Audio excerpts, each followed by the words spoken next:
नमस्कार मित्रों, आप सभी का आपके अपने study mentor education YouTube channel पर हार्दिक स्वागत है। आज हम आपके समक्ष जो अपना एजुकेशन साइकोलॉजी का 48 नंबर चैप्टर चल रहा था, शिक्षा व मनोविज्ञान में सांख्यिकी, उसका पार्ट नंबर 3 आपके समक्ष आज प्रस्तुत करने जा रहे हैं और इस पार्ट के साथ ये चैप्टर समाप्त हो जाएगा। इससे पहले हमने इस चैप्टर के 2 पार्ट कंप्लीट कर लिए हैं। अगर आपने वो नहीं देखे हैं तो प्लेलिस्ट में जाकर आप उन चैप्टर को देख सकते हैं।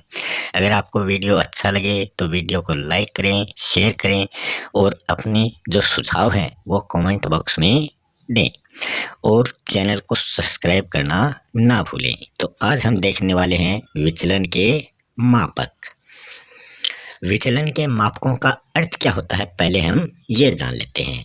हम केंद्रीय प्रवृत्ति के मापकों की सहायता से एक समूह के छात्रों के प्राप्तांकों को एक निश्चित संख्या द्वारा व्यक्त कर सकते हैं, पर ये मापक हमको ये नहीं बता पाते हैं कि समूह के छात्रों में कितनी पारस्परिक भिन्नता है और उनके प्राप्तांक मध्यमान से कितनी दूर या निकट है।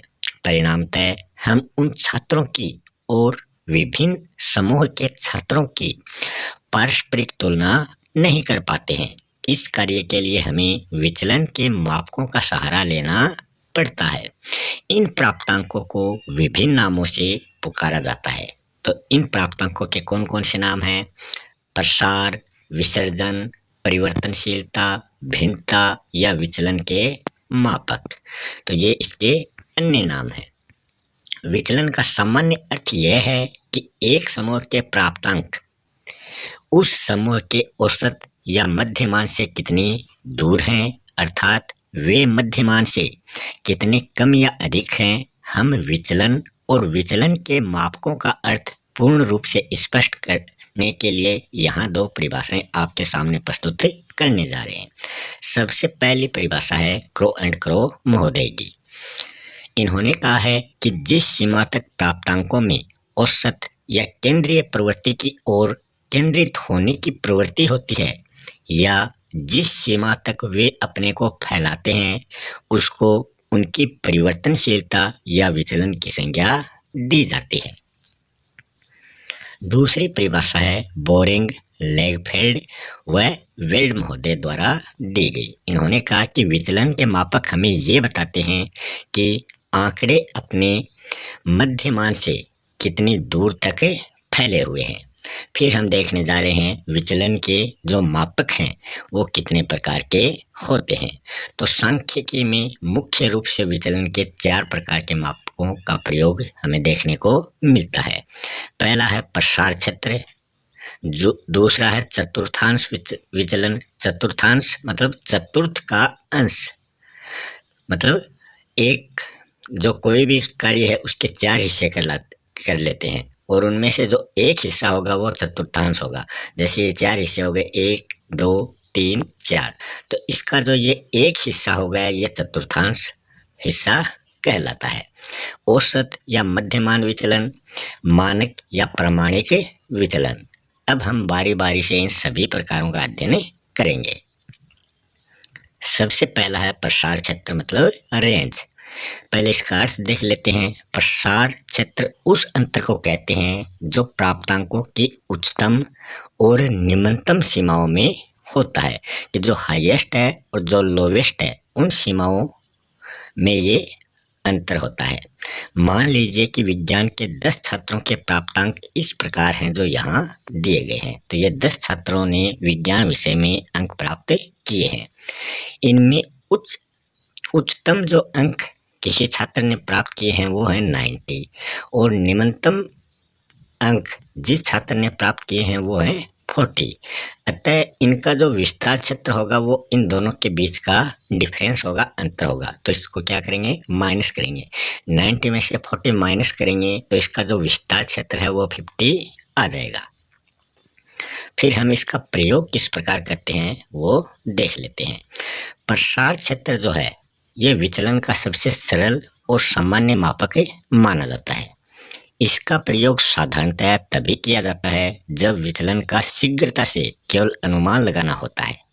सांख्यिकी में इसका प्रयोग कम किया जाता है क्योंकि इसमें विश्वसनीयता जो होती है वो कम होती है। इसका कारण यह है कि इसमें केवल उच्चतम और निम्नतम प्राप्तांकों को ही महत्व दिया जाता है। बीच के जो प्राप्तांक हैं उनको गौण समझ लिया जाता है। इससे विचलन का यथार्थ माप नहीं हो पाता।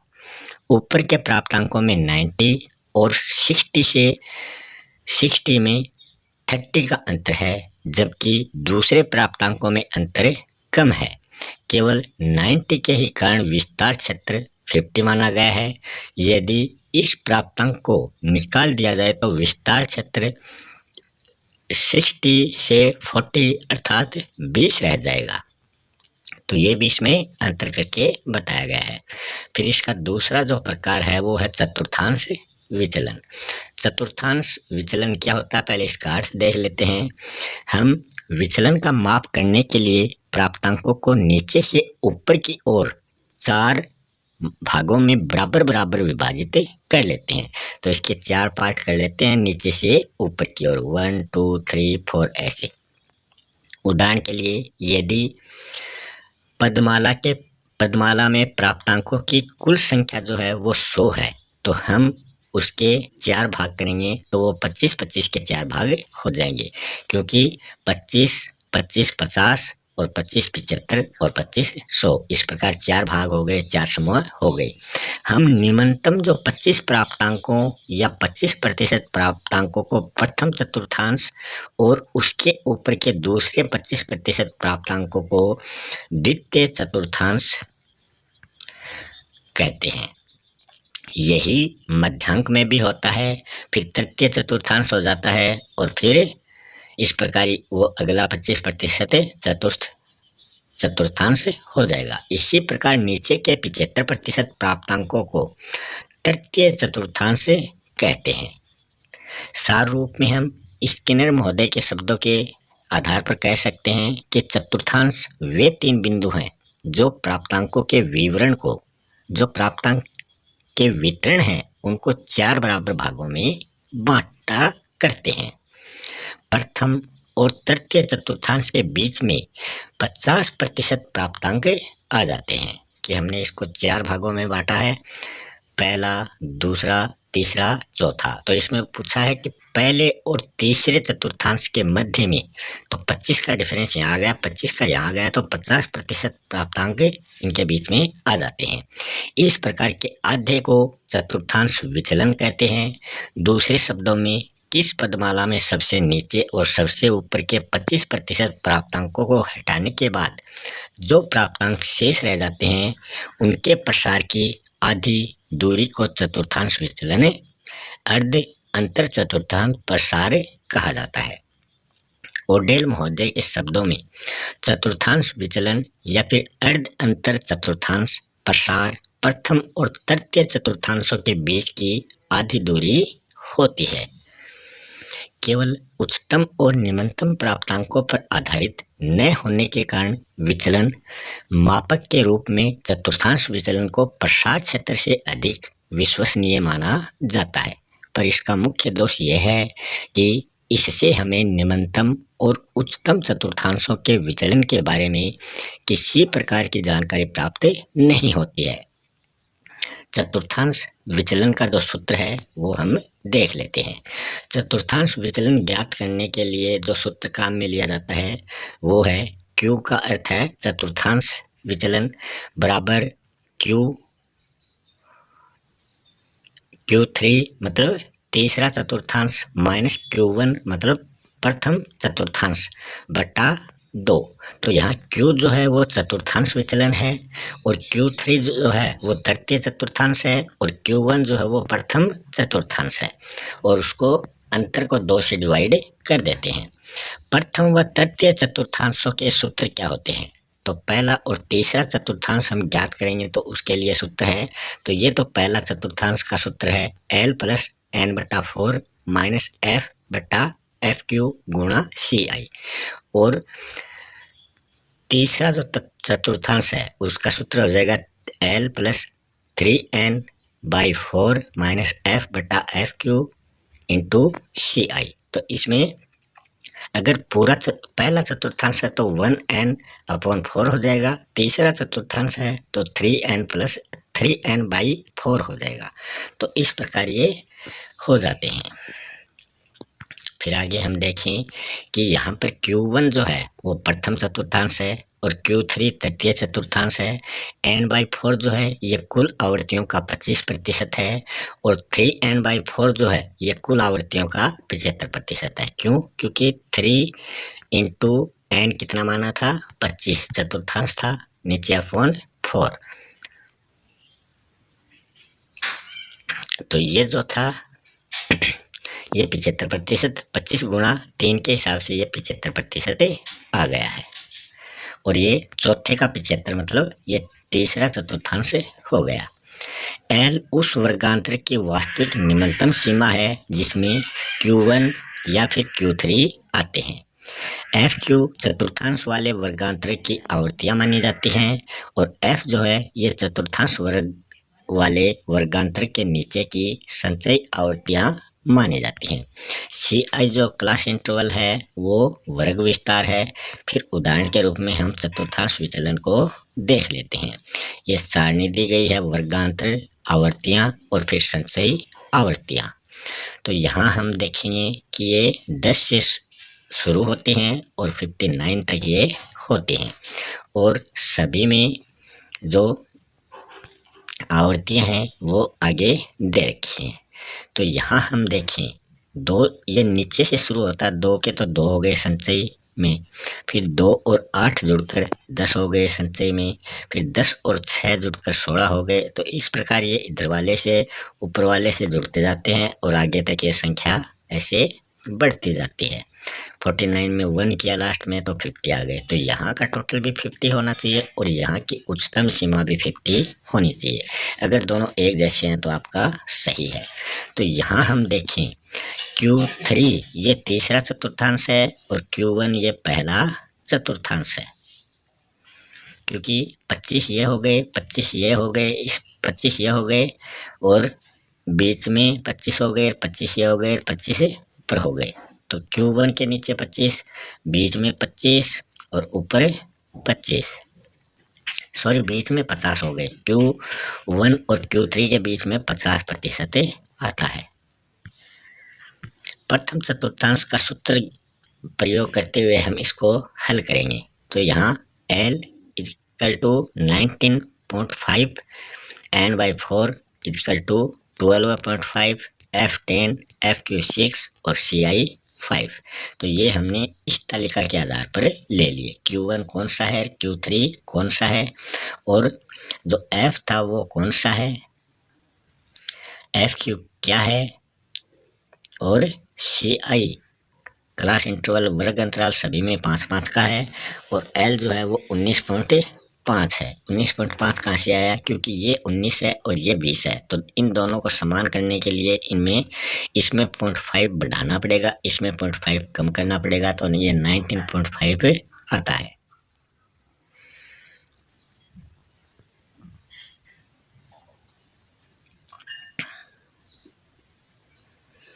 और ये यहाँ n/4 क्यों है? n 50 हो जाएगा, 50 में 4 का भाग देंगे तो 12.5 अपने पास आ जाता है। प्रथम चतुर्थांश का सूत्र ये है, हमें वैसी की वैसी संख्या बिठानी है जो ऊपर की थी। तो ये L की जगह ये बिठा दिया, n/4 की जगह ये बिठा दिया। F के लिए अपने को दे रखा था, FQ भी दे रखा था और CI भी दे रखा था। इधर वाले को हल करेंगे पहले, तो ये 20.8 आ गए और इधर वाला 19.5 है, दोनों को ऐड करेंगे तो 21.58 अपने पास आ गए। फिर तीसरे चतुर्थांश निकालने का सूत्र यहाँ दिया गया है। तो इसमें n 50 था तो 50 इंटू 3 150 हो जाएगा। इसमें 4 को डिवाइड करेंगे तो 37.5 आ जाएंगे और ये 34.5 हो गए, क्योंकि 35 और 34 इनके मध्य सेंटर में 34.5 है। फिर F35 FQ6 CI 5। अभी मैंने आपको ऊपर जो गलती से बता दिया था 3 गुणा 25/4 बता दिया था, वो 25 नहीं, वो टोटल n नंबर कितनी थी, वो 100% था। तो 100 में 4 का भाग देंगे 25 आ जाएगा, और 25 गुणा 3 75% आ जाता है। तो वहाँ वो गलती हो गई, वो उसको सुधार ले। फिर तृतीय चतुर्थांश का सूत्र लग जाएगा, और वहाँ वो संख्या हमें लिख देनी है। L की जगह ये लिख दिया, ये संख्याएं लिख दी। फिर पहले ये संख्या इधर वाला हल करते हैं, पहले माइनस वाला करेंगे, फिर गुणा करेंगे, फिर उसमें भाग दे देंगे। तो ये 20.8 आते हैं, नहीं 20.2.08 है, और ये 34.5, दोनों को जोड़ दिया 36.58 हो गए। फिर चतुर्थांश विचलन का सूत्र जो है वो निकाला जाता है। Q बराबर Q3 में आ गया 36.58 माइनस Q1 में आ गया 21.68/2। दोनों को माइनस करके 2 का भाग देंगे तो 7.5 अपने पास इसका चतुर्थांश विचलन आ जाएगा।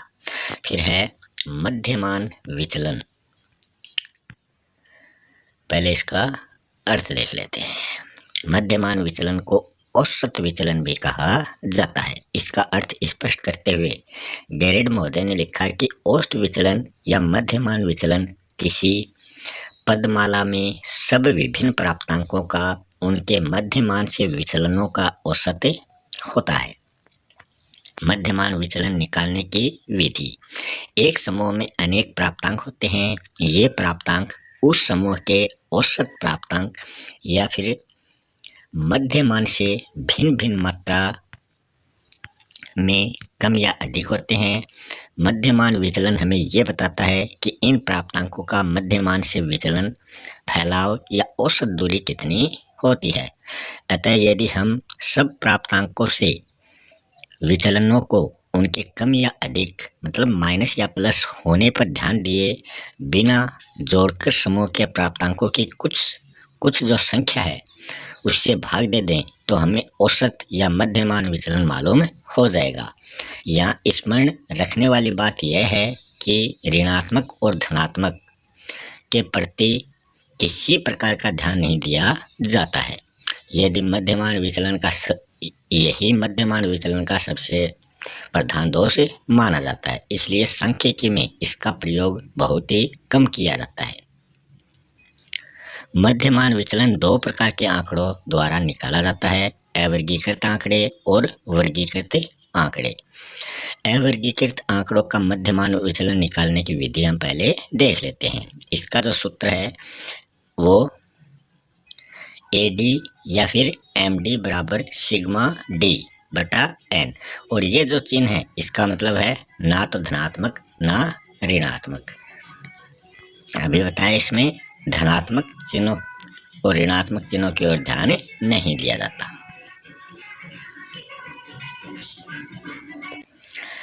यहाँ AD जो है ये औसत विचलन है, और MD जो है ये मध्यमान विचलन है। सिग्मा जो है वो टोटल है, और D जो है वो मध्यमान से प्राप्तांक की दूरी या फिर विचलन है। दो खड़ी जो रेखाएं हैं, जो खड़ी पाइयां हैं, वो धन व ऋण के चिन्हों पर ध्यान न देने से संबंधित है। n जो है वो प्राप्तांकों की संख्या है। तो यहाँ जो ये खड़ी पाई है ये धनात्मक और ऋणात्मक जो चिन्ह है उनकी ओर ध्यान न देने का संकेत करते हैं। उदाहरण के रूप में हम इसको देखते हैं। इसमें 6, 8, 10, 12, 14 ये संख्या दी गई है। तो इसका मध्यमान निकालेंगे तो सभी संख्याओं को जोड़ेंगे और जितनी संख्याएं हैं उससे भाग देंगे। तो ये 5 संख्याएं 1, 2, 3, 4, 5, और टोटल संख्याएं कितनी हैं उसमें 5 का भाग देंगे तो अपने पास 10 आ जाएगा। 10 किस प्रकार आया, क्योंकि ये संख्याएं 50 होंगी, टोटल करेंगे तो इनका 50 हो जाएगा। 10 तो ये है, 12, 8, 20 ये हो गए 30, और 14, 6, 20 ये हो गए। तो 50 में 5 का भाग देंगे तो अपने पास 10 आ जाएगा, जो इसका मध्यमान है। मध्यांक विचलन निकालने के लिए हम इन प्राप्तांकों को तालिका के रूप में प्रकट करेंगे। प्राप्तांक, मध्यमान और विचलन जो डी के रूप में हम लिखते हैं। इसमें क्रम से हमने वो प्राप्तांक लिख लिए। मध्यमान सभी में 10-10 का आ गया क्योंकि हमने भाग दे के देखा था, तो 10 आ गया। एन का टोटल यहाँ 500 संख्याएं हो गई, 5 संख्याएं हैं तो संख्याओं का टोटल होगा, यहाँ इनका टोटल नहीं होगा। फिर यहाँ जो मिड में है उसको हम 0 मानेंगे और उससे ऊपर सभी में 2-2 का डिफरेंस है तो यहाँ भी 2-2 का डिफरेंस करेंगे। तो ऊपर वाला 0, -2, -4 मान लेंगे और नीचे वाला +2 +4 मान लेंगे। तो यहाँ हम इसको जोड़ेंगे तो 4 और 2 6 ऊपर वाले हो गए और 4 और 2 6 नीचे वाले हो गए। तो हमें प्लस माइनस के चिन्ह नहीं लेने हैं, तो दोनों को जोड़ा तब ये सिग्मा में दोनों को जोड़ना है, तो ये अपने पास 12 हो गए। हमें प्लस माइनस की ओर ध्यान नहीं देना है। फिर मध्यमान विचलन का जो सूत्र है MD = सिग्मा D/N, तो ये यहाँ अपने पास 12 आ गए। 12 में 5 का भाग दिया तो 2.4 जो है वो मध्यमान विचलन निकल कर अपने पास आया है। फिर इसके हम स्टेप देख लेते हैं कि किस प्रकार हमने इसको सोल्व किया है। सबसे पहले समूह के सब प्राप्तांकों का मध्यमान ज्ञात करेंगे।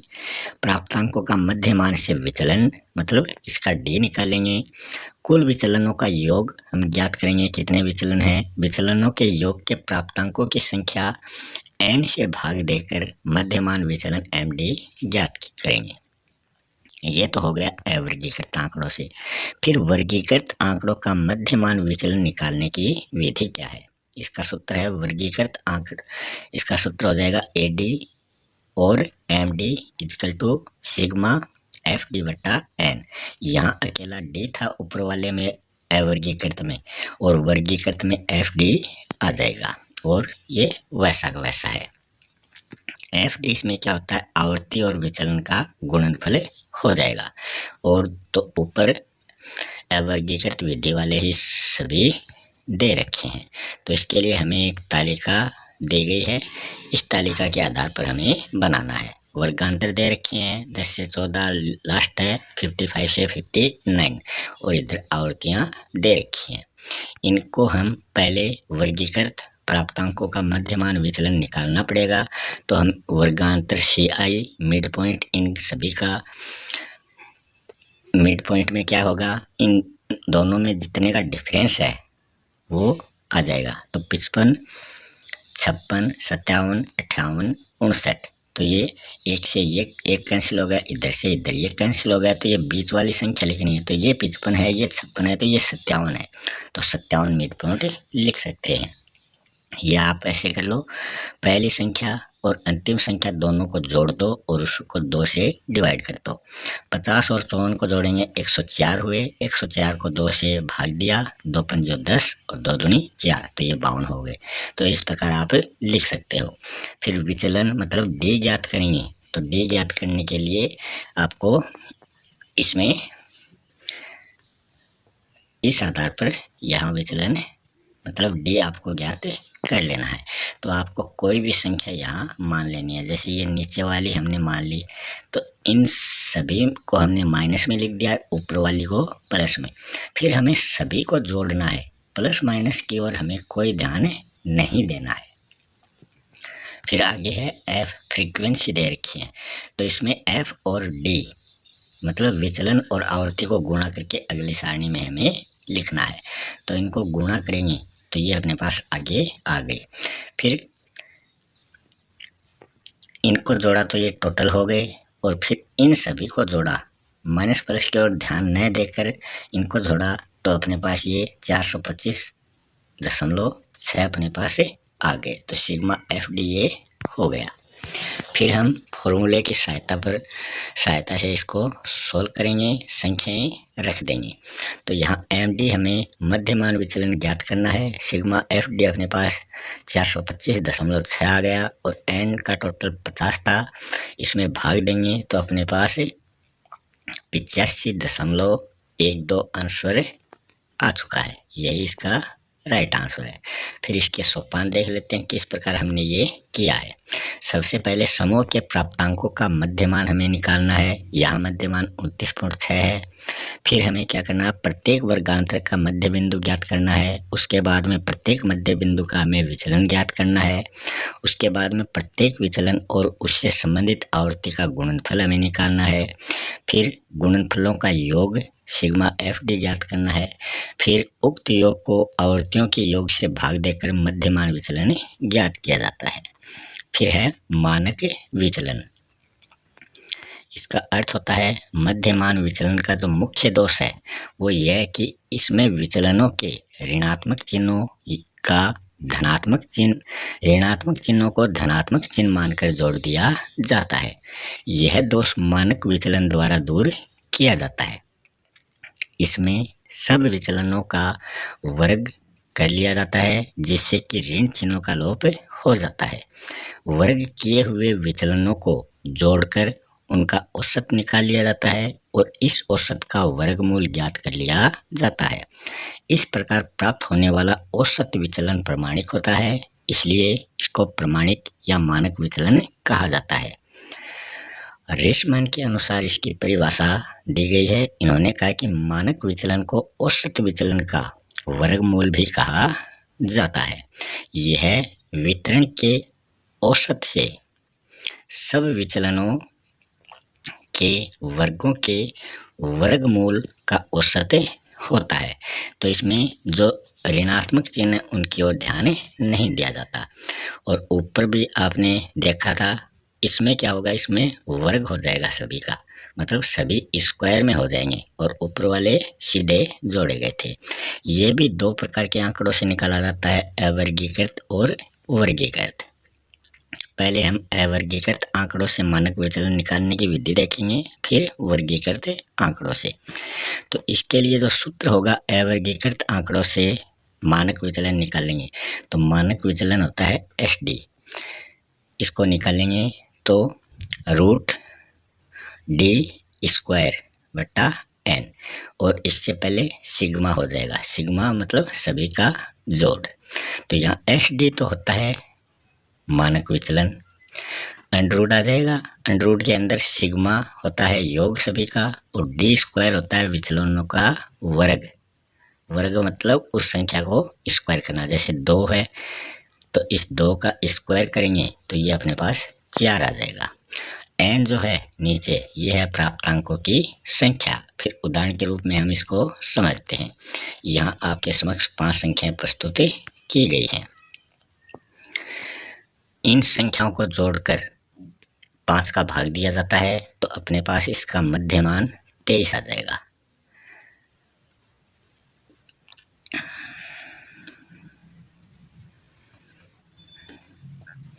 फिर इसको हम तालिका के रूप में प्रदर्शित करेंगे। तो यहाँ प्राप्तांक मध्यमान मतलब सभी का मध्यमान 23 आ रहा है और विचलन मतलब D, ये हम बीच वाला सेंटर को अगर 2 और नीचे 7, नीचे 5, ऊपर -3, -1, इस प्रकार कोई भी हम इसको मान सकते हैं।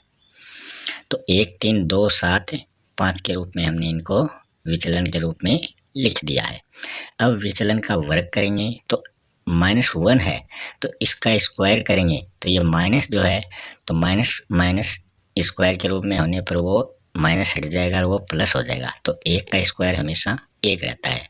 -3 का स्क्वायर तो यहाँ माइनस गुणा माइनस दोनों जुड़कर प्लस हो जाते हैं, दोनों गुणा होकर भी प्लस हो जाते हैं। और 3 का स्क्वायर होता है 9, 3 गुणा 3, फिर 2 का स्क्वायर 4, 7 का स्क्वायर 49 और -5 का स्क्वायर प्लस के 25 हो जाएंगे। तो इसमें सभी में वर्ग काम में लिए गए हैं।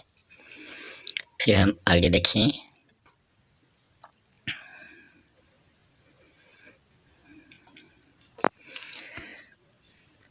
अब आपको यहाँ ध्यान देना है कि 22 में से 23 कम करते हैं तब -1 बचा यहाँ, और यहाँ 20 में से -23 कम करते हैं तो यहाँ 20 छोटा है, 23 बड़े हैं, तो माइनस के 3 बच जाएंगे। यहाँ 25 से 23 कम करते हैं तो ये संख्या तो बड़ी है, इसका मतलब ये प्लस है। यहाँ 30 से 23 कम है तो ये भी बड़ी है, तो ये भी प्लस है। 18 छोटा है, 23 बड़ा है, तो ये यहाँ माइनस में आ जाएगा। फिर है विचलन के वर्गों का योग सिग्मा डी स्क्वायर, इन सभी का टोटल करेंगे तो 88 अपने पास आ जाएंगे। फिर हम देखें, इसको हम सूत्र के अनुसार लिख देंगे। तो S D equal to root sigma D square बटा एन। तो सिग्मा डी स्क्वायर का टोटल 88 आया है और एन अपने पास वो संख्या आई है 5। फिर इसका 88 में 5 से डिवाइड किया, 17.6 अपने पास आ गए, तो ये रूट के अंदर आ गया। तो माध्य विचलन एस डी जो है, इसको रूट को हटाएंगे तो ये अपने पास 4.2 इसका राइट आंसर आ जाएगा, क्योंकि ये 17.6 जो है वो किसका रूट है, किसका स्क्वायर है, तो ये 4.2 का स्क्वायर है। फिर हम देखेंगे इसके सोपान कि किस प्रकार से हमने इसको हल किया है। सबसे पहले हम प्राप्तांकों का मध्यमान निकालेंगे, फिर मध्यमान से डी विचलन ज्ञात करेंगे माइनस करके, फिर डी को हम स्क्वायर में बदलेंगे, वर्ग में बदलेंगे, फिर सब वर्गों का योग करेंगे और वर्गों के योग को प्राप्तांकों की संख्या से भाग देंगे और जो भाजनफल का वर्गमूल निकाल कर मानक विचलन हमें ज्ञात कर लेंगे। तो ये तो अवर्गीकृत विधि हुई। अब वर्गीकृत विधि से मानक विचलन निकालेंगे। इसमें भी 2 विधियां होंगी, एक तो लंबी विधि, एक छोटी विधि। तो पहले हम लंबी विधि द्वारा इसको निकालते हैं। तो लंबी विधि द्वारा मानक विचलन निकालेंगे तो उसके लिए ये फॉर्मूला है, एस डी मानक विचलन बराबर रूट सिग्मा एफ डी बटा एन। तो एस डी मानक विचलन, एफ जो है ये वर्गांतर की आवृत्ति है, डी है वर्गांतर का मध्यमान से विचलन और एन जो है वो आवृत्तियों का योग है। इसको उदाहरण के रूप में हम देखें तो इसमें तालिका दी गई है, वर्गांतर, क्लास इंटरवल, मध्य बिंदु, मिड पॉइंट सभी का, फिर विचलन मतलब इससे इसको घटाना है।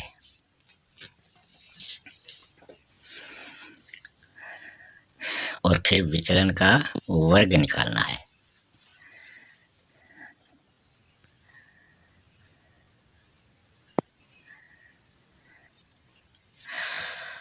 और फिर इसकी फ्रीक्वेंसी आवृत्ति हमें निकालनी है और फिर एफ गुणा डी स्क्वायर हमें निकालना है।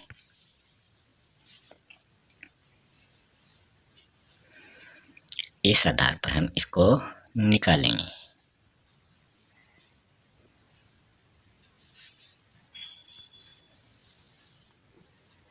तो एन अपने पास टोटल आ गया 38 और सिग्मा एफ डी स्क्वायर अपने पास टोटल आ चुका है। इस आधार पर हम इसको आगे सोल्व कर लेंगे तो अपने पास मानक विचलन आ जाएगा। किस सोपान से हम इसको हल करेंगे, तो सबसे पहले प्राप्तांकों का मध्यमान ज्ञात करेंगे। यहाँ मध्यमान 93.32 है। प्रत्येक वर्गांतर का मध्य बिंदु बाद में ज्ञात करेंगे। प्रत्येक वर्गांतर का मध्यमान से विचलन हमें ज्ञात करना है। फिर विचलन का जो विचलन है उसको वर्ग में बदलेंगे। विचलन के वर्ग को उसकी संबंधित वर्त आवृत्ति से हमें गुणा करना पड़ेगा और गुणनफल निकालना पड़ेगा। उन गुणनफलों का हम योग करेंगे और उस योग में आवृत्तियों की संख्या से भाग देंगे। फिर भाजनफल का वर्गमूल निकालकर मानक विचलन हमें ज्ञात करेंगे। तो ये तो है लंबी विधि। अब छोटी विधि। अब हमें छोटी विधि द्वारा माध्य विचलन ज्ञात करना है। इसके लिए सूत्र है एस डी बराबर C I root sigma F D square बटा N minus sigma F D बटा एन स्क्वायर। इस फॉर्मूले के आधार पर हम छोटी विधि से मानक विचलन निकालेंगे। फिर इसमें जो एन है इसका हम एलसीएम लेते हैं। तो ये इधर नीचे एन एलसीएम होगा तो इधर वाले से क्रॉस होगा तो ये क्या हो जाएगा, इसके नीचे चला जाएगा, इसके भी नीचे एन आ जाएगा और ये एन हटकर ये एन इससे मल्टीपल हो जाएगा। तो ये आगे इसको हल करेंगे तो ये इस प्रकार से अपने पास आ जाएगा।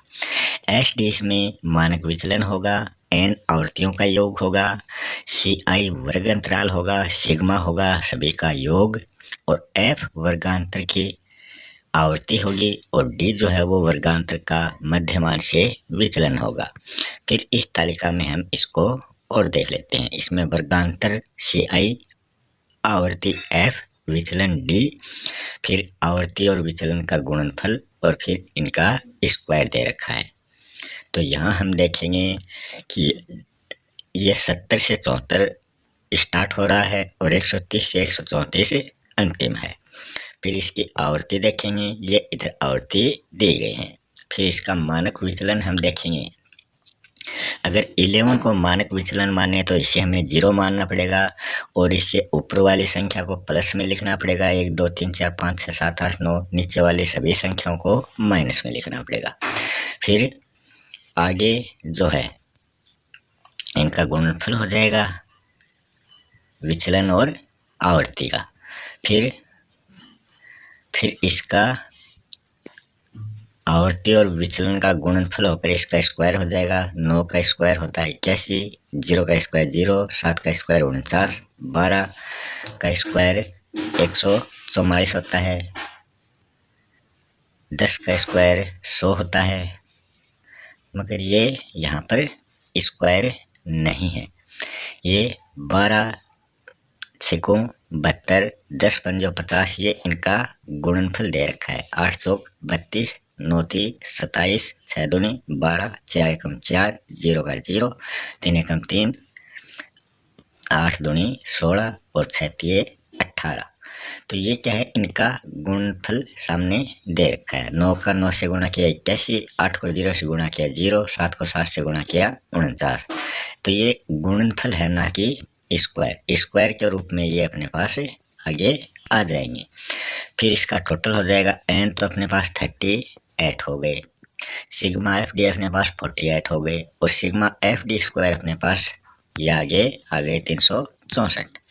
फिर हम उस सूत्र के द्वारा इसको हल करेंगे। तो ये वो फॉर्मूला है छोटी विधि से मानक विचलन निकालने का। सी आई अपने पास 5 है, सभी में अंतराल 5 का है। एफ डी स्क्वायर अपने पास आ चुका है 364, एन भी अपने पास आ चुका है 38, माइनस सिग्मा एफ डी अपने पास आ चुका है 48 बट्टा एन 38, और फिर स्क्वायर। फिर क्या करेंगे, 38 इसमें नीचे, या तो पहले इसको क्रॉस करके काट देते हैं, इसको भी इससे 2 से काट देंगे तो ये 19 बट्टा ऊपर कितना आ जाएगा। इसको भी इससे काट दें तो ये भी 19 बट्टा कुछ हो जाएगा। तो ये 5 रूट, फिर ऊपर वाली संख्या को इसको स्क्वायर करके इससे माइनस कर देंगे तो अपने पास ये संख्या आ जाती है। उसी प्रकार नीचे 19 गुना 19 ये अपने पास आ जाएगा। फिर 19 गुना 19 को 2882 से काटेंगे तो अपने पास 283 आ जाएंगे। इसमें भाग देंगे तो फिर 283 को 5 से गुणा करना है, और यहाँ ये अंडर रूट हमें हटाना पड़ेगा। फिर अपना जो मानक विचलन है वो 1415 अपने पास आ जाएगा। फिर हम दूसरा जो सूत्र है, यह तो पहले सूत्र की बात हुई। दूसरा जो सूत्र था वो अपने पास इस प्रकार था कि इसमें ये नीचे बट्टा में n था, वो यहाँ से हटकर यहाँ आ गया, और ये n यहाँ चला गया, और इसके नीचे वाला n हमने खत्म कर दिया। ये 5 बट्टा 38 हो जाएगा। इसका 38 आया था, n 38 था, और सिग्मा एफ डी 364 था, और सिग्मा एफ डी 48 स्क्वायर था। 48 स्क्वायर 2464 होता है। 364 को 38 से गुणा किया 13832 होता है। फिर हमें इसका अंडर रूट हटाएंगे और आगे इसको सोल्व करेंगे तो अपने पास मानक विचलन वही 1415 आ जाएगा। फिर हम इसके स्टेप्स देख लेते हैं किस प्रकार हमने इसको सोल्व किया है। सबसे पहले किसी वर्गांतर को कल्पित मध्यमान के लिए हमने चुना, तो वो 11 को हमने चुन लिया था। जो 11 अपने पास आवर्ती आई थी उसको हमने कल्पित मध्यमान चुन लिया। सबसे अधिक आवर्ती वाले या बीच के वर्गांतर को इसमें चुनना सुविधाजनक होता है। तो सबसे अधिक आवर्ती 11 वाले की थी तो हमने वही चुना है। आप बीच में सेंटर वाले को भी चुन सकते हैं। फिर क्या करना पड़ेगा, वर्गांतर के मध्य बिंदु को विवरण या कल्पित मध्यमान मानना है और फिर उक्त वर्गांतर के विचलन को शून्य हमें मानना है। फिर कल्पित मध्यमान से वर्गांतरों का विचलन ज्ञात करना है और दूसरे शब्दों में इस मध्यमान के ऊपर वाले वर्गांतरों को क्रमशः +1 +2 इस प्रकार हमें आगे बढ़ना है और 0 से नीचे वाले जो वर्गांतर हैं उनको हमें माइनस के रूप में लिखना, -1 -2। फिर क्या करेंगे, प्रत्येक वर्गांतर की जो आवृत्ति है और विचलन है उन दोनों का गुणा करके हम गुणनफल FD निकालेंगे। धनात्मक और ऋणात्मक चिन्हों को ध्यान में रखकर सब वर्गांतरों के उक्त गुणनफलों का योग हमें निकालना है। फिर प्रत्येक वर्गांतरों के FD को D से गुणा करके FD² निकालेंगे। फिर सब वर्गांतरों के FD² को जोड़कर सिग्मा FD² निकालेंगे। फिर दोनों सूत्रों में से किसी भी सूत्र का प्रयोग करके हम मानक विचलन आसानी से निकाल सकते हैं। फिर हम देखें मानक विचलन की उपयोगिता क्या होती है। यह विवरण का अधिक स्थिर मापक होता है और यह मध्यमान ज्ञात करने के लिए भी उपयोगी होता है। यह विचलन का सबसे शुद्ध, उत्तम और विश्वसनीय माप है। यह प्रसार क्षेत्र, चतुर्थांश विचलन और मध्यमान विचलन में पाया जाने वाले सब दोषों से मुक्त होता है। यह अधिक विचलन वाली पदमाला में सरलता से प्रयोग किया जा सकता है। यह पदमाला में किसी अंक विशेष की स्थिति बताने में हमेशा सहायता प्रदान करता है। यह सह संबंध और प्रमाणिक जो त्रुटि होती है उसका मान प्राप्त करने के लिए प्रयोग किया जाता है। यह शिक्षा के अनेक क्षेत्रों के लिए उपयोगी है, जैसे कि मनोविज्ञान, जीव विज्ञान, समाज विज्ञान, शरीर विज्ञान आदि सभी में। यह 2 या 2 से अधिक पदमालाओं के विचलन की सीमा और समजातीयता के अंशों की तुलना करने के लिए भी उपयोगी है। फिर हम देखेंगे प्रतिशतक व प्रतिशतक स्थिति, परसेंटाइल एंड परसेंटाइल रैंक। तो इसमें पहले हम प्रतिशतक देखते हैं क्या होता है, इसका अर्थ जानेंगे और उसके बारे में समझेंगे। मध्यमान और चतुर्थांश के समान प्रतिशतक की आवर्ती विवरण में एक निश्चित बिंदु या प्राप्तांक को सूचित करती है। प्रथम चतुर्थांश Q1 के नीचे 25% प्राप्तांक होंगे। तृतीय चतुर्थांश मतलब Q3 के नीचे 75% प्राप्तांक होंगे और मध्यांक के नीचे 50% प्राप्तांक होंगे। अभी हमने आपको शुरू में बताया था, इसको 100 जो है 100% उसको 4 भागों में हमें बांटना है। Q1 ये पहला है, Q1 ये दूसरा है, Q3 ये तीसरा है, Q4 चौथा है, जो पूरा 100% को निर्धारित करता है। सभी में 25-25 का अंतर है।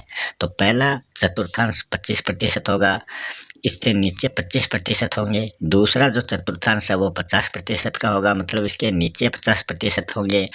तीसरा चतुर्थांश 75% पर आएगा, मतलब तीसरे चतुर्थांश से नीचे के प्राप्तांक 75% होते हैं। और चौथा चतुर्थांश है वो 100% आएगा, मतलब 100% से तक प्राप्तांक नीचे आ जाएंगे। इसी प्रकार प्रतिशतक आवर्ती विवरण में वो बिंदु या प्राप्तांक है जिसके नीचे प्राप्तांकों का एक निश्चित प्रतिशत होता है। प्रतिशतक के अर्थ को स्पष्ट करने के लिए हम गिलफोर्ड द्वारा दी गई परिभाषा देखते हैं। परसेंटाइल के लिए इन्होंने सेंटाइल पॉइंट का प्रयोग किया है, जिसको हम CP के रूप में भी जानते हैं। फिर इसके बारे में बताते हुए गिलफोर्ड ने लिखा है कि प्रतिशतक किसी समूह में उस बिंदु या प्राप्तांक को सूचित करता है जिसके नीचे समूह के प्राप्तांकों का एक निश्चित प्रतिशत होता है। फिर ओडेल महोदय ने भी इसके संबंध में अपने विचार व्यक्त करते हुए कहा है कि प्रतिशतक वे बिंदु हैं जो वास्तविक विवरण को 100 बराबर भागों में बांटते हैं। इनमें से प्रत्येक भाग में कुल प्राप्तांकों के 1% प्राप्तांक होते हैं। इन दोनों परिभाषाओं से यह स्पष्ट हो जाता है कि प्रतिशतक बिंदु जो है वो बिंदु है और ये बिंदु 5%, 25%, 60% कहीं भी यह बिंदु हो सकता है और इसके नीचे एवं ऊपर के प्राप्तांकों का एक निश्चित प्रतिशत होता है। सांख्यिकी में इन बिंदुओं को P5, P25, P आदि के रूप में भी व्यक्त किया जा सकता है। P मतलब परसेंटाइल। तो P6 का अर्थ यह होता है कि इसके नीचे 60% और ऊपर 40% है कि ये छठा बिंदु है। तो इस छठे बिंदु तक नीचे से देखिए, छठे बिंदु तक तो 60%, क्योंकि 10 से स्टार्ट होता है। P1 का 10 है, P2 का 20 है, P6 का हो जाएगा 60, तो ये 60% से नीचे है। और इसके ऊपर हमें 100% तक जाना है, तो 60% से ऊपर हमें 40% प्राप्तांक दिखाई देते हैं। याद रखने वाली बात तो यही है कि P60 एक अंक बिंदु को सूचित करता है, न कि किसी निश्चित प्राप्तांक को। फिर हम इसका एक फॉर्मूला देखते हैं, इसका सूत्र देखते हैं कि किस प्रकार इसको निकाला जाता है। तो PP प्रतिशतक निकालने के लिए बराबर L plus PN minus F big F बटा स्मॉल f गुणा CI। PP जो है ये ज्ञात किया जाने वाला प्रतिशतक है, जैसे कि हम 20%, 30% आदि को ज्ञात करते हैं। L होता है उस वर्गांतर की निम्नतम सीमा जिसमें PP होता है।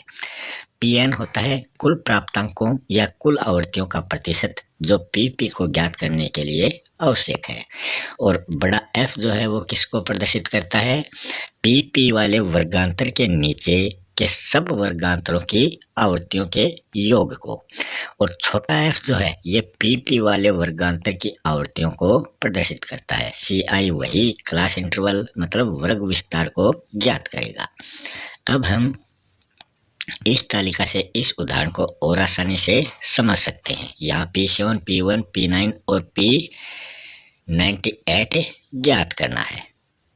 तो यहाँ वर्गांतर दिए गए हैं जो कहाँ से शुरू होते हैं? 6 से 8 और ये लास्ट होते हैं 57 से 59। और फिर सामने आवर्तियाँ फ्रीक्वेंसी दी गई हैं और उनकी संचयी आवर्तियाँ हमें निकालनी है। तो संचयी आवर्ती किस प्रकार निकालेंगे? ये नीचे से स्टार्ट करते हैं। एक जो है इसमें कुछ नहीं जोड़ना है, एक का एक रहेगा। फिर एक में आवर्ती वाला जोड़ना है कि उस संचयी वाले में आवर्ती वाला जोड़ना है, तो ये एक और एक जुड़कर ये 2 हो जाएगा। फिर इसमें आवर्ती वाला 4 जोड़ना है, 4 जुड़कर ये 6 हो जाएगा। 6 में 3 जोड़ेंगे तो ये 9 हो जाएगा। 9 में 11 जोड़ेंगे 20 हो जाएगा। इस प्रकार ये आगे से ऐसे जुड़ते जाते हैं। फिर इनका जो टोटल है, इनका जो टोटल आएगा वो इसकी उच्चतम सीमा हो जाएगी। तो इसकी उच्चतम सीमा 293 है।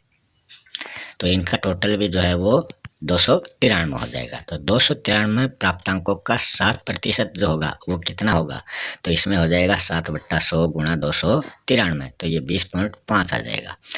10% ज्ञात करना है तो 100/10 गुणा 293, तो ये 29.30 अपने पास आ जाएगा।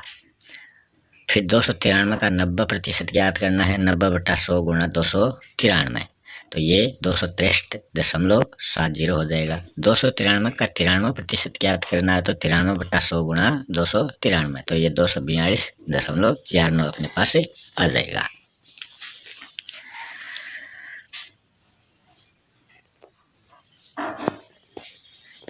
फिर प्रतिशतक का सूत्र निकालने के लिए PP बराबर L plus PN minus F/F गुणा 100 हो जाएगा। तो यहाँ PP अपने पास आ चुका है 20.5 और अपने पास PN 20.51, इसके आगे एक भी था तो वो अपने पास आ चुका है माइनस F 20 आएगा और फिर बट्टा छोटा f 16 और अंतर कितने का है? 3 का है। CI 3 हो जाएगा, तो ये 20.60 अपने पास आ जाएंगे। अब इसमें हम देखेंगे 20 और 16 कहाँ पर हैं। तो इसमें 18 से 20 तक वाले में 20 हैं और जो 16 है मतलब छोटा f है। तो छोटा f किसको प्रदर्शित कर रहा था? तो छोटा f अगर हम देखें तो छोटा f जो था ये PP वाले वर्गांतर की जो आवर्तियां हैं उसको प्रदर्शित कर रहा है। मतलब 21 से 23 वाला 16 है, इसको प्रदर्शित कर रहा है। तो ये 16 और 20 ये यहाँ से लिए गए हैं। ये तो छोटा f हो गया और ये बड़ा f हो गया। तो ये बड़ा f है और ये छोटा f है। फिर P10, ये तो P7 की बात हुई। P10 की बात होगी तो हमें ये तो वैसे ही आएगी वही संख्या, और ये P10 का मान आ गया और इधर वाली वही संख्या रहेगी और 3 से गुणा करना पड़ेगा। 22.24 अपने पास P10 का मान आ गया। तो हमें जो मान है यहाँ जितने का मान पूछे वो मान यहाँ रखना है और फिर वो वैसा का वैसा आ जाएगा। P90 का हमें देखना है। P90 का देखें तो क्या करेंगे, 44.5 L के रूप में आ जाएगा और ये 263.70 माइनस 249/26 गुणा 3। तो इसको हम हल करेंगे तो 46.20 अपने पास आ जाएंगे। P98 याद करेंगे तो यही आ जाएगा 44.5 और ये संख्या आ जाएगी 272.49 माइनस 249/26 गुणा 3 और ये 47.21 अपने पास आ जाता है। फिर हमने इसको कैसे किया इसके स्टेप्स जान लेते हैं। सबसे पहले आवर्तियों को संचयी आवर्तियों में हमें बदलना पड़ेगा। फिर ज्ञात किए जाने वाले प्रतिशतक का Pn मालूम करना है। यदि P7 निकालना है तो कुल आवर्तियां n 293 है तो n का प्रतिशतक जो है वो 293 का 60% अर्थात 20.51 होगा। जिस वर्गांतर के सामने की संचयी आवर्तियों में Pn हो उसी को ज्ञात किए जाने वाला प्रतिशतक या Pp मानना है। यहाँ यह वर्गांतर 21 से 23 वाला होता है।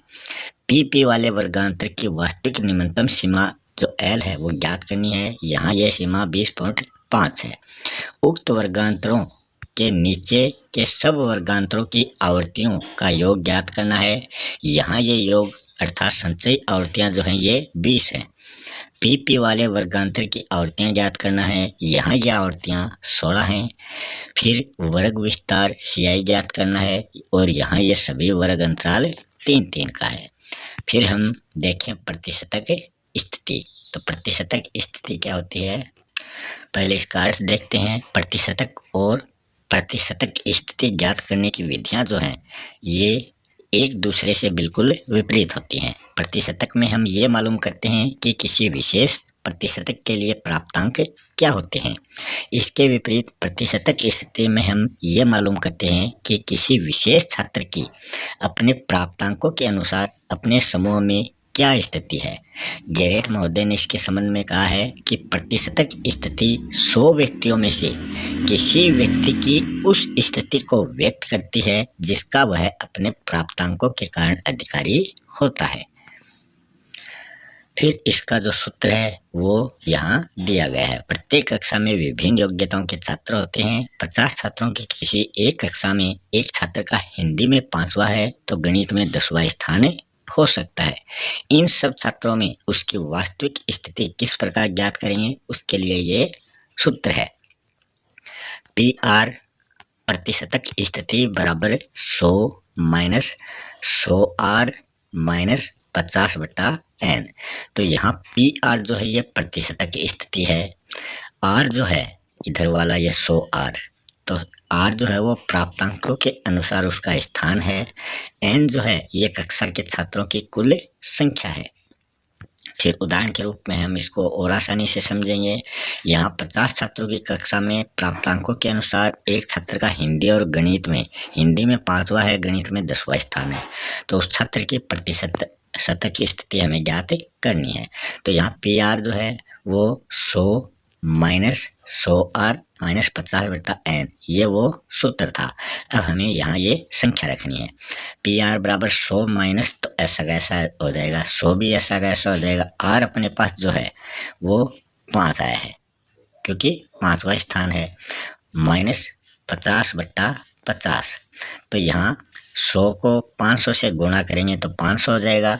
फिर उसमें से 50 कम करेंगे और उसमें 50 का हम भाग देंगे तो अपने पास 9 आ जाएगा। तो 100 से 9 कम करेंगे तो उसकी 91 प्राप्तांक प्रतिशतक की स्थिति जो है वो उसकी 91 हो जाएगी। और यही स्थिति उसकी गणित विषय में 10वां स्थान है। तो 10वां स्थान करने के लिए ये यहाँ 10 आ जाएगा 10वें स्थान के लिए और वही संख्या रहेगी। फिर 100 को 10 से गुणा करेंगे, 1000, 1000 से -50 करेंगे तो ये 950 हो जाएगा। 950 में 50 का भाग देंगे तो अपने पास 19 आ जाएगा। 100 से 19 घटाएंगे। फिर है सह संबंध, को रिलेशन। सह संबंध का अर्थ देखेंगे। को रिलेशन जो शब्द है इसकी उत्पत्ति को रिलेशन से हुई है, जिसका अर्थ है पारस्परिक संबंध। हम बहुधा 2 या 2 से अधिक समान समूह के छात्रों के विभिन्न विषयों के प्राप्तांकों की तुलना करके इनका पारस्परिक संबंध जानना चाहते हैं। इसी पारस्परिक संबंध को साधारणतः सहसंबंध कहा जाता है। बेलिस महोदय ने अपने शब्दों में कहा कि सहसंबंध का अभिप्राय है आंकड़ों के 2 या फिर 2 विभिन्न समूह, 2 या 2 से अधिक जो विभिन्न समूह हैं उन समूहों की तुलना, ताकि उनके संबंध को जाना जा सके। जब 2 की तुलना की जाती है तो उनके बीच में सहसंबंध प्रकट होता है और उस सहसंबंध की मात्रा को अंकात्मक रूप से व्यक्त किया जाना ही सहसंबंध कहलाता है। फिर हम देखेंगे सहसंबंध के प्रकार कौन कौन से हैं। मुख्य रूप से जो संख्यात्मक दृष्टि से सहसंबंध होता है उसके 3 प्रकार हमें देखने को मिलते हैं। Positive correlation, negative correlation, zero correlation, मतलब धनात्मक, ऋणात्मक और शून्य सहसंबंध। अब हम बारी बारी से इनका अध्ययन करने जा रहे हैं। सबसे पहले है धनात्मक सहसंबंध। इसमें क्या होता है कि जब 2 पदमालाओं में एक की दिशा में परिवर्तन होता है तब उनके संबंध को प्रत्यक्ष या धनात्मक सहसंबंध कहा जाता है, क्योंकि ये एक ही दिशा में हो रहा है तो ये धनात्मक होगा। एक दिशा में परिवर्तन होने का अभिप्राय यह है कि यदि एक पदमाला बढ़ती है या फिर घटती है तो दूसरी पदमाला भी बढ़ेगी या फिर घटेगी। यही क्या है, सहसंबंध है। कौन सा, धनात्मक। उदाहरण के रूप में हम देखें, यदि एक कक्षा में उन सब छात्रों के गणित में सबसे अधिक प्राप्तांक आते हैं जिनके विज्ञान में भी आते हैं, तो गणित और विज्ञान के प्राप्तांकों में धनात्मक सहसंबंध पाया जाता है और यह सहसंबंध जो है ये अंकात्मक रूप से मतलब +1 द्वारा व्यक्त किया जाता है। ये तो हो गई धनात्मक सहसंबंध की बात। अब देखेंगे ऋणात्मक सहसंबंध। इसमें क्या होता है, जब 2 पदमालाओं में विपरीत दिशाओं में परिवर्तन होता है, जब उनके संबंध को अप्रत्यक्ष या फिर ऋणात्मक सहसंबंध कहा जाएगा। तो ऐसे जो विपरीत दिशाओं में परिवर्तन हो तब उस संबंध को हम अप्रत्यक्ष सहसंबंध या फिर ऋणात्मक सहसंबंध कहते हैं। विपरीत दिशाओं में परिवर्तन होने का अभिप्राय यह है कि यदि एक पदमाला बढ़ती है तो दूसरी पदमाला क्या करेगी, उसके विपरीत रहेगी, वो क्या होगी, घटेगी। और यदि एक पदमाला घटती है तो दूसरी पदमाला क्या करेगी, वो बढ़ेगी। उदाहरण के रूप में हम देखें, यदि एक कक्षा में उन सब छात्रों के हिंदी में सबसे अधिक प्राप्तांक आते हैं जिनके कला में सबसे कम प्राप्तांक आते हैं, तो हिंदी और कला के प्राप्तांकों में ऋणात्मक सहसंबंध पाया जाता है और यह सहसंबंध जो होता है वो अंकात्मक रूप में होगा और इसको हम -1 द्वारा व्यक्त करेंगे कि जो ऋणात्मक होगा वो माइनस के चिन्ह द्वारा प्रकट होगा और जो धनात्मक होगा वो प्लस के चिन्ह द्वारा प्रकट किया जाता है। अब है शून्य सहसंबंध, जिसको हम जीरो के रूप में प्रकट करेंगे। जब एक पदमाला में होने वाले परिवर्तन अर्थात बढ़ने या घटने का दूसरी पदमाला पर किसी प्रकार का कोई प्रभाव नहीं पड़ता है तब उनके सहसंबंध को शून्य सहसंबंध कहा जाता है।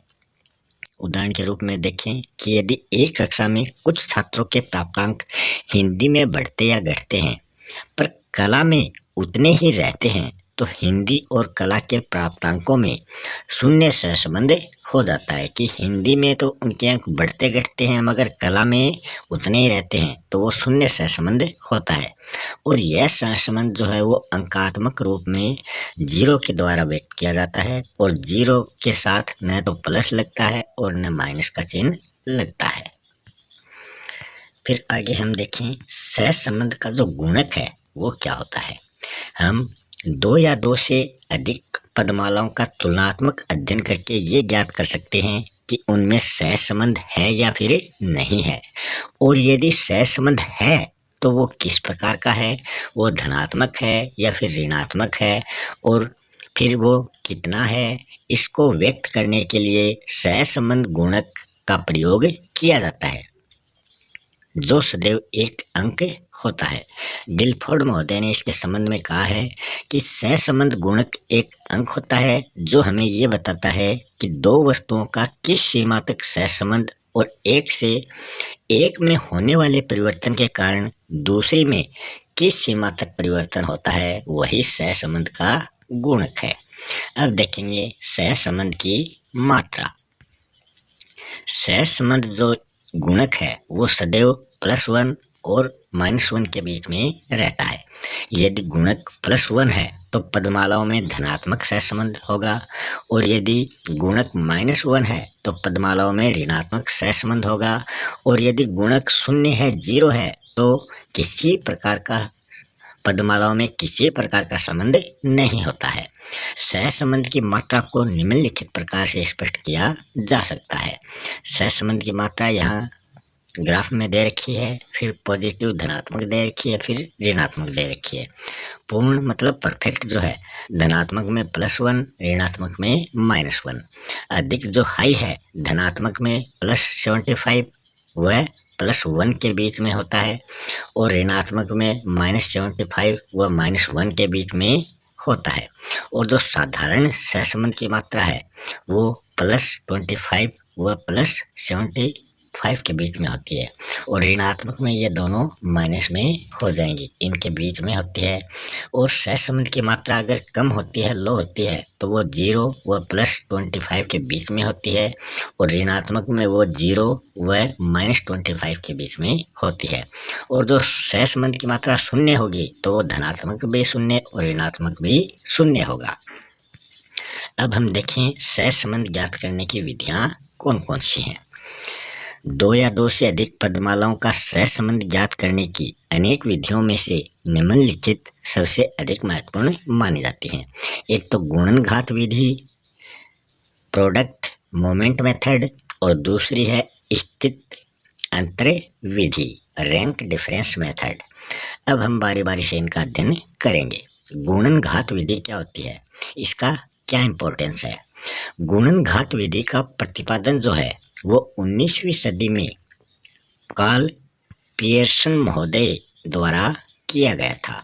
इसलिए इस गुणन घात विधि को पियर्सन की सहसंबंध गुणक विधि भी कहा जाता है। यह विधि अधिक कठिन मानी जाती है, पर इसी विधि को सर्वोत्तम माना जाएगा, क्योंकि इससे सहसंबंध की जो दिशा और मात्रा है वो बहुत ही संतोषजनक अंकात्मक माप ज्ञात करती है। यह जो सहसंबंध है वो R द्वारा व्यक्त किया जाएगा। फिर हम सूत्र देख लेते हैं। पियर्सन महोदय विधि, पियर्सन महोदय ने जो विधि दी है उसका सूत्र देखेंगे तो इसमें R बराबर सिग्मा XY बट्टा रूट सिग्मा x² गुणा सिग्मा y²। तो ये सहसंबंध इस प्रकार हमें ज्ञात होता है। इसमें R जो है वो सहसंबंध का गुणक कहलाता है, और जो सिग्मा XY है ये x और y जो पदमालाएं हैं उनके अलग अलग विचलनों के गुणनफलों का योग होता है। और फिर रूट सिग्मा x² और सिग्मा y² क्या होता है, तो सिग्मा x² x पदमाला से अलग अलग प्राप्तांकों का मध्यमान से विचलन के वर्गों का योग होता है, और सिग्मा y² जो है वो y पदमाला के अलग अलग प्राप्तांकों का मध्यमान से विचलन के वर्गों का योग होगा। इसको हम उदाहरण के तौर पर और आसानी से समझ पाएंगे। उदाहरण में 10 छात्रों को गणित और विज्ञान में निम्नलिखित अंक प्राप्त होते हैं। तो ये 10 छात्र हैं, इनके अलग अलग अंक प्राप्त हुए हैं। ये तो गणित विषय के जो अक्ष पदमाला में है और वाई पदमाला में विज्ञान के अंक दिए गए हैं। पियर्सन विधि द्वारा इन अंकों का सहसंबंध हमें ज्ञात करना है। तो ये कार्ल पियर्सन महोदय विधि द्वारा हम इनको हल करते हैं। तो पहले तो गणित, पहली पदमाला उसमें तो गणित के अंक अक्ष के रूप में हम लिखेंगे। दूसरी पदमाला में वाई के रूप में विज्ञान के अंक हम लिखेंगे। फिर है तीसरे ग्राफ में हम अक्ष लिखेंगे, चौथे बॉक्स में वाई लिखेंगे, पांचवें बॉक्स में अक्ष का स्क्वायर लिखना है और छठे बॉक्स में वाई का स्क्वायर लिखना है और सातवीं जो पंक्ति है उसमें हमें अक्ष और वाई को गुणा करके लिखना है। अब हम देखते हैं इसको आगे। सबसे पहले तो क्या करेंगे, ये जो गणित के अंक हैं इन सभी को हम जोड़ेंगे, क्योंकि इन सभी को जोड़कर ही हम अक्ष निकाल पाएंगे। तो इनको हम जोड़ते हैं तो अपने पास 60 आंसर आता है और ये छात्र कितने हैं, 10 हैं। तो 60 में 10 का भाग देंगे तो अपने पास कितने आ जाएंगे, 6 आ जाएंगे। अब 6 जो है वहाँ से हमें विचलन निकालना है। तो 6 में से तो विचलन कैसे निकालेंगे, ये जो संख्या है इसमें से 6 माइनस करेंगे, क्योंकि 60 में 10 का भाग दिया तो 6 थे। तो 5 माइनस 6 करते हैं तो माइनस के 6 बड़े हैं तो -1 हो जाएगा। फिर 10 माइनस 6 करते हैं तो प्लस के 4 हो जाएंगे। 5 माइनस 6 करेंगे तो वही -1 हो जाएगा। और 11 माइनस 6 करते हैं तो प्लस के 5, 12 माइनस 6 करेंगे तो प्लस के 6 और 4 माइनस 6 करेंगे तो माइनस के 2 हो जाएंगे। और 3 माइनस 6 करेंगे तो माइनस के 3 और 2 माइनस 6 करेंगे तो माइनस के 4 और 7 माइनस 6 करेंगे तो प्लस के 1 आएंगे और 1 माइनस 6 करेंगे तो माइनस के 5 आएंगे। अब हम माइनस माइनस को एक जगह काउंट करेंगे और प्लस प्लस को एक जगह काउंट करेंगे तो अपने पास इनका जो मान है वो 0 आ जाएगा। जैसे कि 5, 4 9, 3 12, 2 14, 15, 16 तो माइनस के आ गए। अब प्लस के देखते हैं, 4 5 9 9 6 15, 15 रह गए 16, तो 16 प्लस के 16 माइनस के तो ये 0 हो जाएगा। इसी प्रकार विज्ञान वाले हमें निकालने हैं। विज्ञान वाले सभी का टोटल किया तो 40 आया और 10 छात्र हैं तो 10 का भाग दिया तो अपने पास जो विचलन आया है वो 40 में 10 का भाग देंगे तो 4 आया है। 4 इन संख्याओं में से 4 सभी में घटाने हैं तो 1 में से -4 किए तो -3 आए।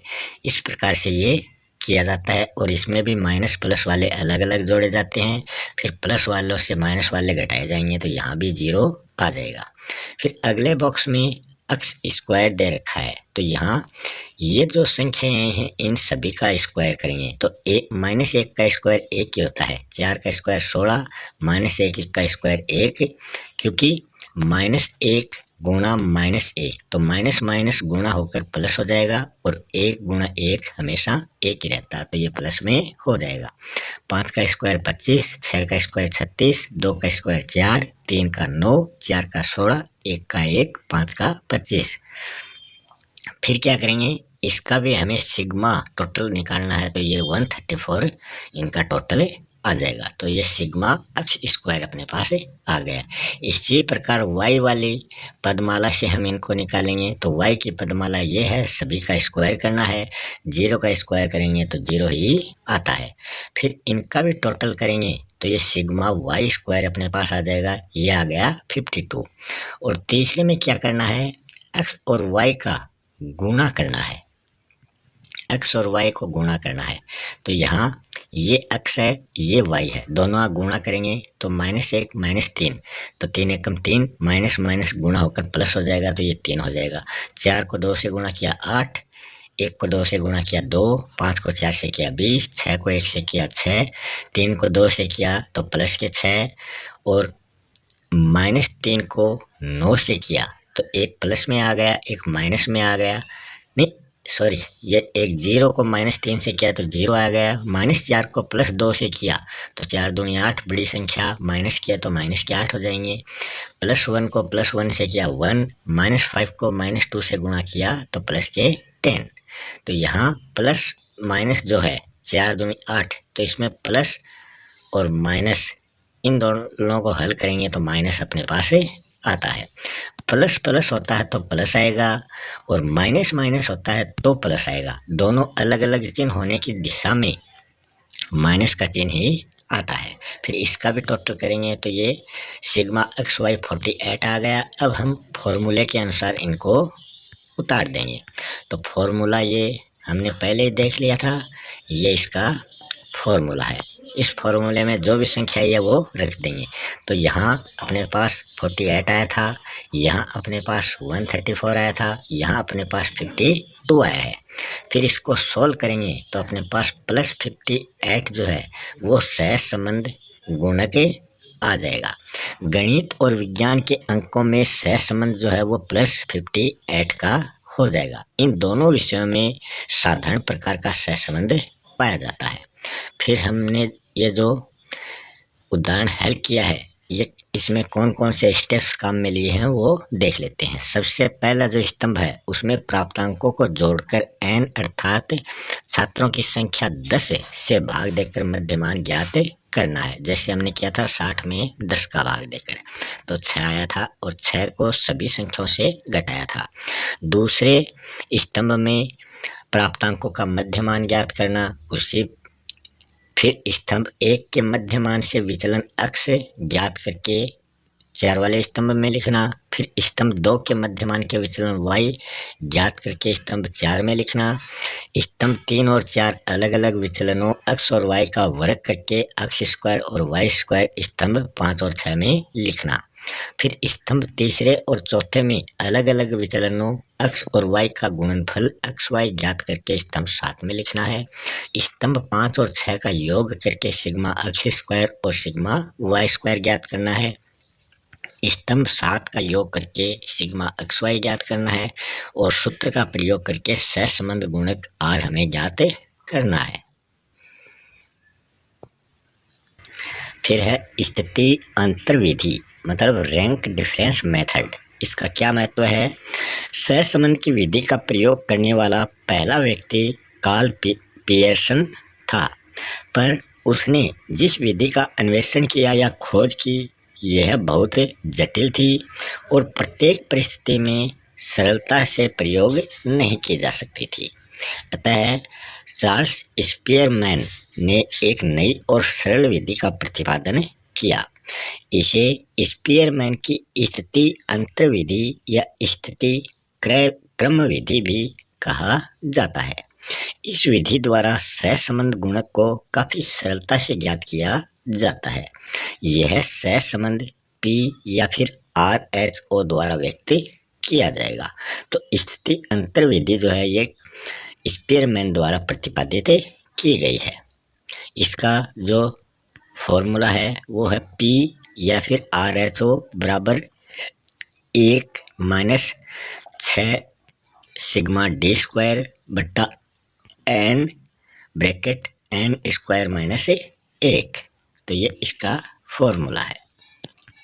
इस आधार पर हम इसको देखेंगे। पहले तो हम इसको समझ लेते हैं कि ये P या फिर RHO क्या होता है। तो ये है सहसंबंध गुणक। सिग्मा D स्क्वायर क्या होता है? स्थितियों के अंतरों के वर्गों का योग होता है। N जो है वो छात्रों की संख्या को प्रदर्शित करता है। N स्क्वायर जो है वो छात्र संख्या का वर्ग माना जाता है। फिर उदाहरण के रूप में हम इसको और आसानी से समझ सकते हैं। एक कक्षा के 15 छात्रों को गणित और विज्ञान में निम्नलिखित अंक दिए गए हैं। स्पीयरमैन विधि द्वारा इन विषयों के अंकों में पाए जाने वाले सहसंबंध गुणक की गणना हमें करनी है। तो ये 15 छात्र हैं। गणित के अंक और विज्ञान के अंक यहाँ दिए गए हैं। फिर हम तालिका में बनाएंगे। तालिका में लिखेंगे, पहले छात्र संख्या लिखेंगे 1 से लेकर 15 तक। दूसरे में लिखेंगे गणित के अंक, जो गणित के स्कोर है वो लिखेंगे सभी। फिर विज्ञान के अंक लिखेंगे। फिर गणित में उनकी स्थिति क्या रैंक है, सबसे अधिक अंक जिसके हैं उसकी फर्स्ट रैंक है और उससे कम अंक वाले की सेकेंड, थर्ड, फोर्थ, फिफ्थ ऐसे रैंक बढ़ती जाएंगी। और फिर विज्ञान विषय जो है उसकी स्थिति रैंक लिखेंगे, वो R2 हो जाएगी। मतलब इसमें तो 82 हाईएस्ट हैं तो फर्स्ट रैंक हो गई, और सबसे कम अंक हैं वो 35 हैं, सबसे लोवेस्ट जो रैंक है इसकी तो ये हो जाएगी। और इसमें जो हाईएस्ट है सबसे वो है 102 अंक, तो ये फर्स्ट रैंक हो जाएगी। और सबसे कम अंक जो हैं वो 49 है, तो ये 15 की रैंक हो जाएगी, क्योंकि 15 लास्ट रैंक है इसमें।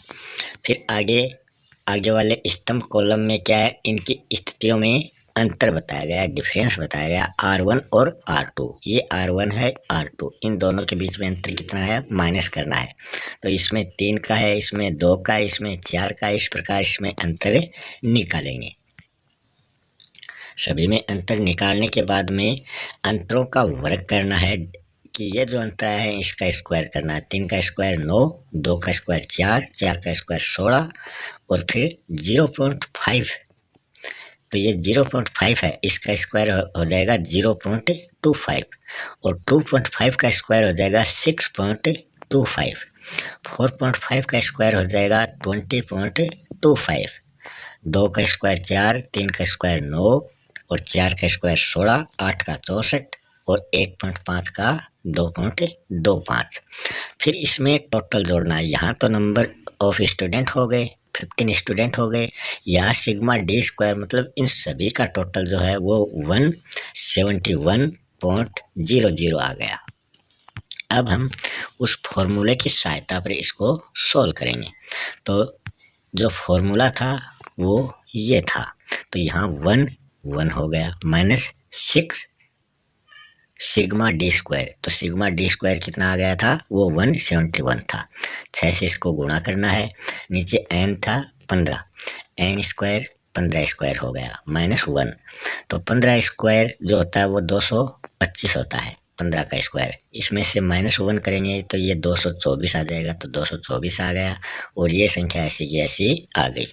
फिर इसको काट पीट कर सॉल्यूशन करेंगे और 1 से उसको घटाएंगे तो अपने पास +695 आ जाएंगे, तो यही इसका आंसर आ जाएगा, यही सहसंबंध का गुणक होगा।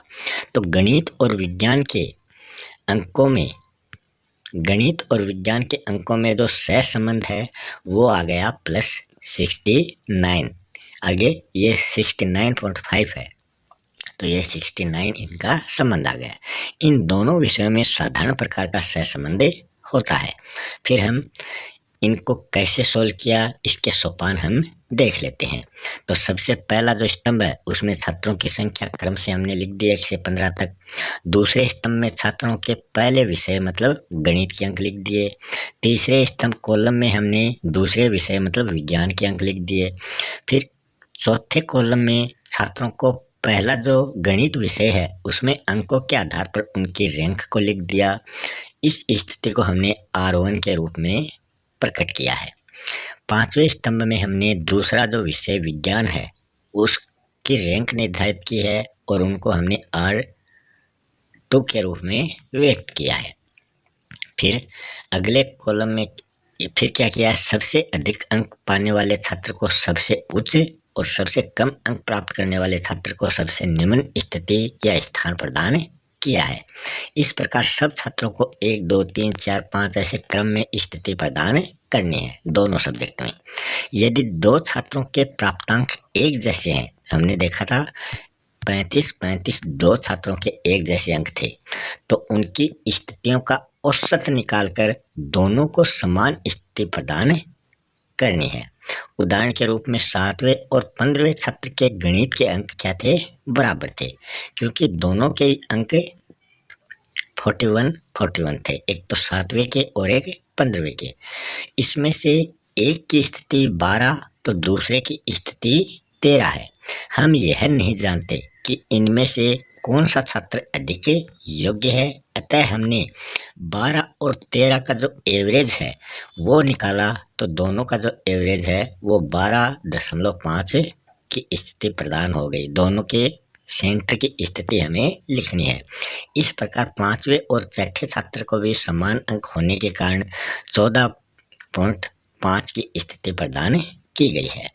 फिर क्या किया है, यदि दो छात्रों को एक ही स्थिति प्रदान की जाती है तो उनसे अगले छात्र की स्थिति एक अधिक न होकर 2 अधिक होगी, कि आगे वाला जो छात्र है उसकी स्थिति +2 हो जाएगी।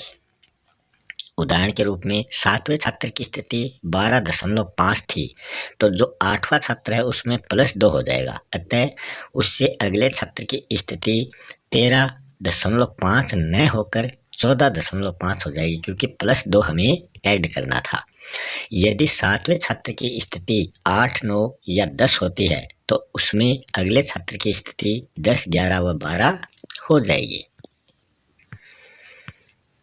फिर यदि 3 या 3 से अधिक छात्रों के अंक अगर सेम आते हैं तो उनकी स्थितियों का औसत निकालकर उनको समान स्थिति प्रदान की जाती है। उदाहरण के रूप में पहले 7वें 14वें छात्र के विज्ञान में जो अंक हैं वो बराबर हैं, क्योंकि तीनों के ही जो अंक हैं वो 75 हैं। उनकी स्थिति क्रमशः 7, 8, 9 बनती है, अतः हमने उनका औसत निकालकर तीनों को 8 की स्थिति प्रदान कर दी। तो तीनों का औसत निकाला 7, 8 और 9, तो उनकी जो एवरेज है तो 7, 8, 9 की जो एवरेज है वो 8 हो जाएगी, तो उनको 8वीं रैंक दे दी। और 7 एवं 9 की स्थिति किसी को प्रदान नहीं की, क्योंकि हमने एवरेज दे दिया, तो इसमें 7th रैंक और 9th रैंक किसी की नहीं है। जो 75 हैं उन तीनों के ही हमने 8वीं रैंक दे दी है। तो आप ऊपर तालिका में देखोगे तो आपको 7वीं और 9वीं रैंक नहीं दिखाई देगी। यदि अंत में 2 छात्रों के प्राप्तांक बराबर हैं तो दोनों को एक ही औसत स्थिति प्रदान की जाती है। उदाहरण के रूप में स्तंभ 4 में 5वें और 6ठे अंतिम छात्र हैं और दोनों के गणित में 35 अंक होने के कारण बराबर हैं, इसलिए दोनों को समान स्थिति प्रदान की गई है। यदि अंत में 2 छात्रों के अंक बराबर नहीं हैं तो अंतिम छात्र की स्थिति वही होती है जो समूह की अंतिम छात्र संख्या होती है। उदाहरण के रूप में स्तंभ 5वें में 5वां छात्र अंतिम है, अतः उसकी स्थिति 15 है, क्योंकि अंतिम छात्र संख्या भी क्या है, 15 है। अब हम एक बार उस तालिका में देख लेते हैं। 5वां जो कॉलम है उसमें 15वीं जो रैंक है ये रहा 5वां कॉलम। इसमें ये जो 15वीं रैंक है ये अंतिम छात्र है, और हमने पहले भी देखा था 12.5 है, मतलब ये 12 और 13 नंबर के छात्र की रैंक एक जैसी है, तो हमें इनका सेंटर लेना है। मतलब 12 में 0.5 जोड़ेंगे तो 12.5 हो जाएगा, 13 में 0.5 कम करेंगे तो भी वो 12.5 हो जाएगा, तो ये 12.5 ले लिया। फिर अगली जो रैंक है उसमें बताया गया था कि +2 हो जाएगी वो, तो अगली रैंक 13.5 नहीं होकर 14.5 हुई है। और दूसरी वाली रैंक में हमें बताया था कि 8 जो रैंक है वो 3 छात्रों की सेम आई है, 75 अंक होगी, तो इसमें 7, 8, 9 तीनों का औसत निकाला तो 8 आया, तो 7वीं रैंक इस लाइन में किसी के नहीं है, 9वीं रैंक भी आपको इस लाइन में किसी की भी नहीं दिखाई देगी। और इसमें तो आपको दिखाई दे रहा 15वीं रैंक है, मगर इसमें आपको दिखाई नहीं दे रहा 15वीं रैंक, क्योंकि इसमें ये 2 बच्चों के सेम अंक आए हैं, मतलब 35, तो इनको ये 14 और 15 के बीच की स्थिति हो जाएगी, तो इन दोनों के बीच की स्थिति 14.5 हो जाती है, तो इसमें ये लास्ट रैंक है। अब हम आगे का देख लेते हैं। आगे का देखें कि स्तंभ 6 में प्रत्येक छात्र की दोनों स्थितियों मतलब R1 और R2 के अंतर को लिखना है और इस अंतर को डिफरेंस के रूप में व्यक्त करना है। स्तंभ 7 में प्रत्येक अंतर D का स्क्वायर हमें निकाल कर लिखना है। स्तंभ 7 के कुल अंतरों को जोड़कर हमें सिग्मा D स्क्वायर ज्ञात करना होता है। फिर सूत्र का प्रयोग करके सहसंबंध गुणक P और RH हमें ज्ञात करना है। फिर सहसंबंध गुणक की उपयोगिता क्या है वो भी हमें देख लेते हैं। पहली उपयोगिता है, यह गुणक दो पदमालाओं के तुलनात्मक अध्ययन को संभव बनाता है। यह गुणक दो पदमालाओं के पारस्परिक संबंध और इस संबंध की मात्रा को व्यक्त करता है। यह गुणक दो समूहों या पदमालाओं के कार्य कारण संबंध पर प्रकाश डालता है। यह गुणक विभिन्न परीक्षणों की सत्यता और विश्वसनीयता को ज्ञात करने में योग देता है। यह गुणक शिक्षा और मनोविज्ञान के क्षेत्रों में अध्यापक, अन्वेषक और अनुसंधानकर्ता के लिए बहुत ही उपयोगी है। यह गुणक छात्रों की कार्य क्षमता की वास्तविक जानकारी प्राप्त करने में सहायता देता है। यह गुणक जो है ये छात्रों के विभिन्न गुणों का, योग्यताओं का पारस्परिक संबंध जानने में योग देता है। यह गुणक छात्रों के विभिन्न विषयों के प्राप्तांकों में संबंध बताता है। यह गुणक विभिन्न विषयों में छात्रों की प्रगति की जानकारी प्रदान करके उनको शैक्षिक और व्यावसायिक निर्देशन दिए जाने के कार्य को सरल बनाता है। यह गुणक विभिन्न शिक्षण विधियों और उनकी उपलब्धियों का ज्ञान प्रदान करने में उनमें आवश्यक संशोधन करना संभव बनाता है। इसी के साथ यह चैप्टर समाप्त हो गया। इस चैप्टर से संबंधित नीचे कुछ इम्पोर्टेंट क्वेश्चन दिए गए हैं, आप उन क्वेश्चनों को सॉल्व करने का प्रयास करें और देखें कि आपने इस लेसन में कितना क्या सीखा है। किसी प्रकार की कोई समस्या हो तो आप कमेंट बॉक्स में ज़रूर लिख सकते हैं। फिर इसी के साथ यह चैप्टर यहाँ समाप्त हो गया है। अगला जो लास्ट चैप्टर है वो भी हम जल्दी आपके समक्ष प्रस्तुत करेंगे। अगर आपको वीडियो अच्छा लगे, चैनल पसंद आया है तो चैनल को सब्सक्राइब ज़रूर करें। अपने दोस्तों से भी इसको सब्सक्राइब करवाएं ताकि आपको हम एक से बढ़कर एक वीडियो दे सकें। इसमें आपको जो भी वीडियो मिलेंगे इस चैनल पर वो सभी जो हैं वो एनसीईआरटी और आरबीएससी की पाठ्य पुस्तकों से संबंधित होंगे। इनमें से अधिकतर क्वेश्चन जो हैं वो कंपटीशन एग्ज़ाम में पूछे जाते हैं।